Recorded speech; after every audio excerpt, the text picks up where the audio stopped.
السلام علیکم ورحمت الله وبرکاته. ګرانو زده کوونکو، په دې هیله چې روغ او رحمت اوسئ، پیل کوو د نن ورځې په لوست. مخکې له لوست له پیل څخه کورنۍ دنده مو انشاءالله راوړی او همدارنګه ستاسې تېر درس څه و ګرانو زده کوونکو؟ په تېر درس کې تاسې د پلنو چینجیانو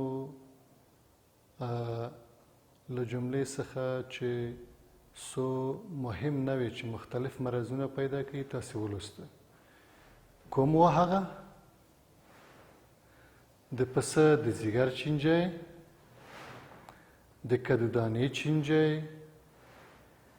همدارنګه د سپي چینجي، د سپي د کدودانې چینجي او د خوګانو د کدودانې چینجي، چې دا البته ډېر خطرناک چینجي دي او موږ او تاسو باید ځانونه ترې وساتو.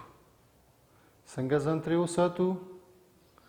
پاک اوبو نه باید استفاده وکړو، پاک خواړه وخورو، همدارنګه خامه غوښه استعمال نه کړو، چې په دې طریقې سره د دغو خطرناکو چینجیانو څخه به مو ځان ساتلی وي. نن موږ او تاسو ګرانو زده کوونکو د بیولوژي مضمون دی، 8م ټولګی 4م څپرکی د حیواناتو د نړۍ بل فایلم چې د ګردو چینجیانو فایلم دی تر څېړنې لاندې نیسو. د کتاب مخونه مو 45م 46م دی، 31م لوست دی چې زه عبدالصمد مسلم به تاسو ته وړاندې کړم. مخکې د درس د پیل نه غواړم چې دې درس په مهمو موخو باندې رڼا واچوو. د درس تر پایه به موږ او تاسو د ګردو چینجیانو د فایلم له جملې څخه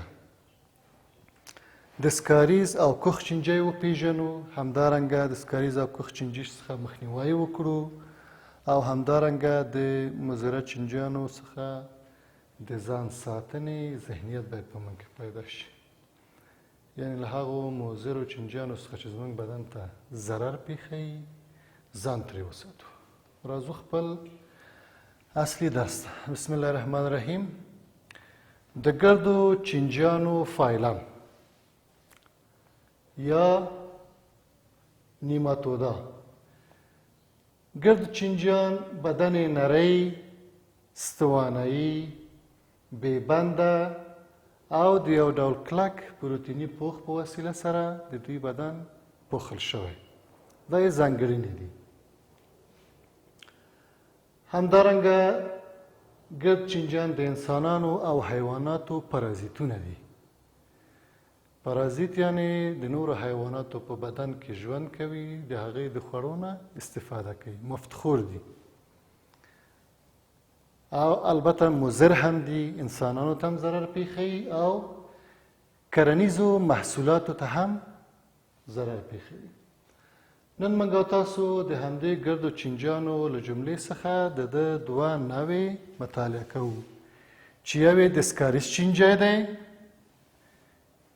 چې اکثرا به تاسې لیدلی وي د ماشومانو په کولمو کې، په بدن کې، د غټانو په کولمو کې هم پیدا کیږي، خو زیاتره د ماشومانو په کولمو کې به تاسې لیدلی وي سکاریز چینجی دی چې دواړه سرونه یې نری دي، ښځینه یې نسبت نارینه ته اوږد بدن لري، همدارنګه تر 200,000 پورې دی هګۍ اچوي، یعنې 2 لکه هګۍ اچوي.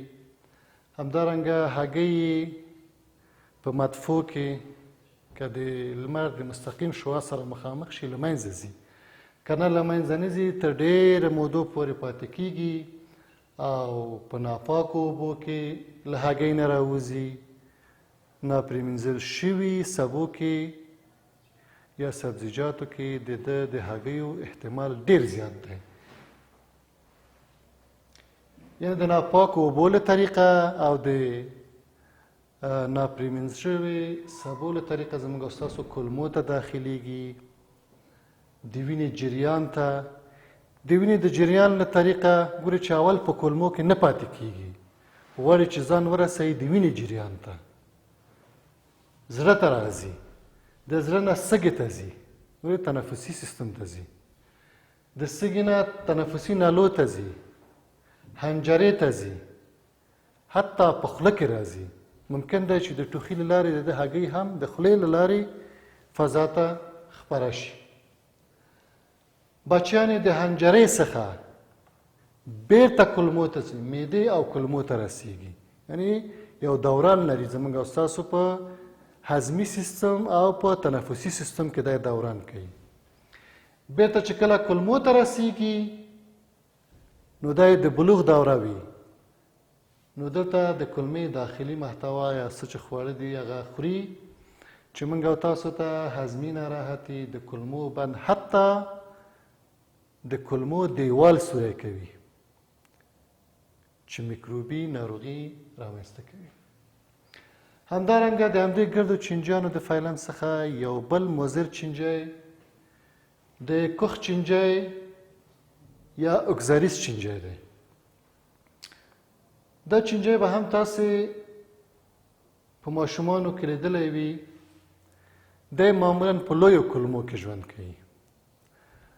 په لویو کولمو کې هم بیا د ده ښځینه ځي د لویو کولمو هغه آخري سرحد ته یعنې د مقعد په څنګ کې هګۍ اچوي. چې د دې چینجي ضررونه دا ده چې یو خو د ماشومانو په مقعد کې د خارښ سبب کیږي، بې اشتهایي منځته راوړي، همدارنګه د وینې کموالی رامنځته کوي. ځکه چې هم دیم لکه اسکاریس چینجي غوندې غذایي مواد د بدن ټول خوري او همدارنګه ماشومان یا غټان هم کولري د وینې د کمبود سره یې مواجه کوي. تاسې د کتاب شکل ته وګورئ ګرانو زده کوونکو. چې البته دا د اسکاریس د چینجي نمونه دی. دوه نمونې ته تاسو وګورئ. دغه لنډې مذکر جنس دی یا نارینه دی او دغه اوږده یې ښځینه جنس دی چې موږ او تاسو وویل چې دا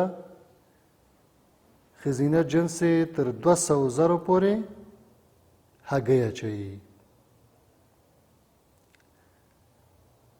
چې البته د ده هګۍ طبیعي ده چې د مدفوع له طریقه مثلا په وښو کې او د وښو له طریقه په اوبو کې بیرته د ده هګۍ له منځه ځي، لاروه یې راوځي او دغه لاروه یې د ناپاکو اوبو له طریقه او یا مستقیما د وښو یا سبو نامنځل شوي سبو له طریقه بیرته د انسان بدن ته داخلیږي. نو لازم دی چې د دې د مخنیوي لپاره د پاکو خوړو او پاکو سبزیجاتو څخه یعنې مینځل شوي سبزیجاتو څخه باید موږ او تاسو استفاده وکړو. نن موږ او تاسو څه ولوسته ګرانو زده کوونکو؟ د ګردو چینجیانو فایلم. دا فایلم څه ځانګړنې لري؟ نری استوانه‌یي شکلونه لري، بې بنده دي، همدارنګه پروتیني پوښ لري. پارازیتونه دي یعنې نباتي او انساني امراض پیدا کوي. دوه مهم نوع د دې ګردو چینجیانو له جملې څخه څه شی مو ولوسته؟ یو د اسکاریس چینجی مو ولوسته او بل د کخ چینجي. اسکاریس چینجي همداسې چې موږ او تاسو وویلې د ژوند یو دوران لري چې د انسان د کولمو څخه شروع کیږي بیرته د وینې دوران ته، د وینې دوران څخه سږي، نلونو ته، همدارنګه خولې ته، حنجرې ته، بالاخره د حنجرې نه بیا راځي معدې او کولمو ته د ژوند یو پړاو پوره کوي او دوران چې هضمي ناراحتي، د کولمو بندوالی، د کولمو حتی سوري کېدل او میکروبي کېدل امراض رامنځته کوي. همدارنګه د کخ چینجي هم د لویو کولمو په هغه اخرنی سرحد یعنې مقعد کې د ښځینه هګۍ اچوي چې د مقعد د ناراحتۍ او د خارښ سبب کېږي، د وینې کموالی، بې اشتهایي رامنځته کوي.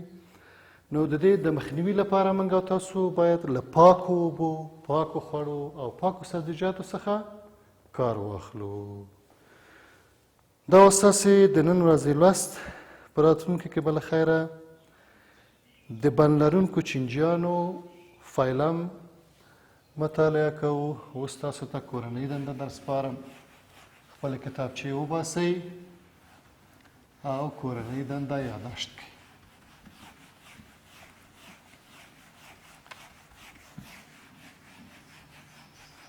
ګرانو زده کوونکو، ستاسې کورنۍ دنده نن په یو بل شکل باندې دی.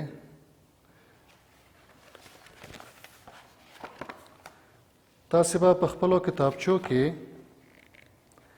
یو جدول وباسئ په دې شکل،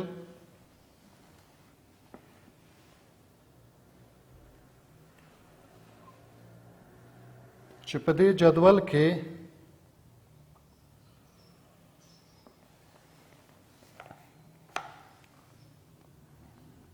د پرازیت،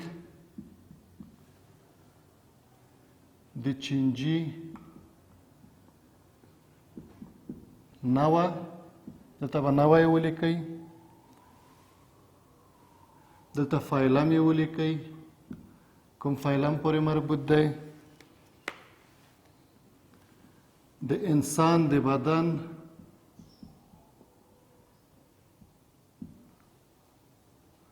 داخلېدو لاره، سره رقم د انسان په بدن کې داخليږي په کومه لاره، د خولې له لارې، کومه لاره ته به لیکئ. د اوسېدو ځای،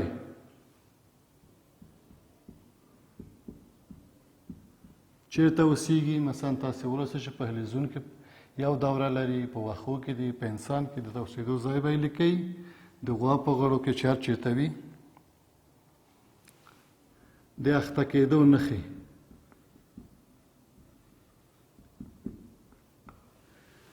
البته چې دا هم دی د ګردو چینجیانو فایلم نه، ګردو چینجیانو فایلم څخه. د ګردو چینجیانو د فایلم څخه تاسې به د پرازیتونو نومونه به یې، نوع به یې لیکئ، فایلم یې لیکئ، د انسان د بدن د داخلېدو لاره به یې لیکئ، د اوسېدو ځای او د اخته کېدو نښې، چې کله انسان په دې چینجي باندې اخته شي کوم نښې لري. دا اوس ستاسې د نن ورځې لوست. نور مو په لوی الله سپارم. د خدای په امان.